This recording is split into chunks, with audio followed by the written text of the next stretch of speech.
First of all, I would like to congratulate to become an IAS this year, and I have met your family, and your elder sister is IAS already.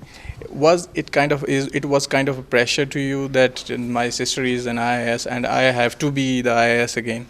No, not at all. I would say again here the role of family is very important. Yeah. So once you have a sibling in your family who's made it, who's been successful, often I've seen with my friends and that families and parents tend to pressurize people saying that look at her, she's done it. Yes. But then I think what my parents have done here is to give a completely supportive environment here. I was completely given the freedom to always feel free to do whatever I felt I was capable of. And here my sister's role is very important in my life because she stood as an inspiration. Okay. She was first in the family to make it to the examination. Yes, so I would say her vision was far more wider than mine because when I saw her, I was motivated for this examination. From her only. Yeah. So that way, yes, but following her footsteps was completely my own decision and never as pressure from my family. Your father's students, they were telling that Mr. Kriti Garg is a very honest person. And what do you find him as a teacher, not as a father? As a father, he has motivated you. But how do you find him as a teacher? Because he is as a teacher to the other students. So tell me something that how do you find him as a teacher? I've been very fortunate that God has blessed me with a father who's been a friend, a teacher, a guide. Yes. Everything. I've seen this in my house.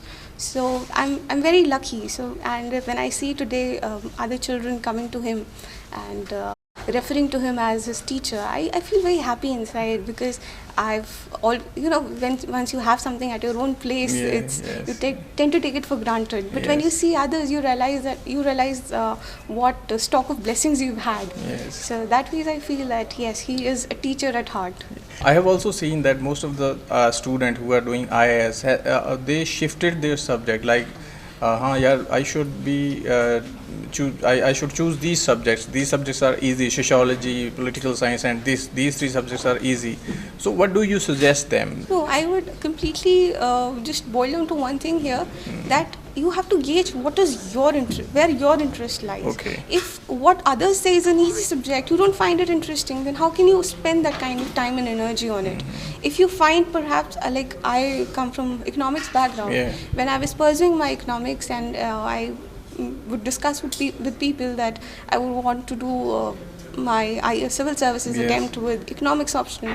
Some people from the economics background themselves dissuaded me that no, it's a very dicey subject, you should not. But if you feel comfortable in it, if you feel that it is your strength area, then you should go ahead with it. But if you're not confident in the first place itself with your own subject, then you have to think about it. I've heard a question from a girl that I always used to work with my mother and in the household works. It was in your part also? See, we are two sisters and my parents have never discriminated in any sense. We've never had the feeling that what it means to be a boy or a girl in a family. Yes. But yes, my mother always maintains one thing, in fact my father too, that as an individual you should always be able to carry out your own course. If you should never be depending on any other person. Yes, you could have household help and everything, but then at any stage, if circumstances want that you be in charge of anything, you should be able to take up. Because ultimately, I think that is also the administrative quality. If you cannot handle something on your own, you cannot get the work done from any other person. Yeah, very good. So, if you have to maintain a balance in life, you have to do your to attend your studies also, to attend to your daily work also, because you cannot work like a machine. You cannot continuously study, or you cannot. Yes, definitely. And what are your future goals now? I think the journey begins here. Yes. Now this was succeeding in an examination is reaching that first step. Yes. And now the journey begins to serve the country. That's the larger goal. Very good. And we wish you best of luck for that. Thank you. Thank you very much.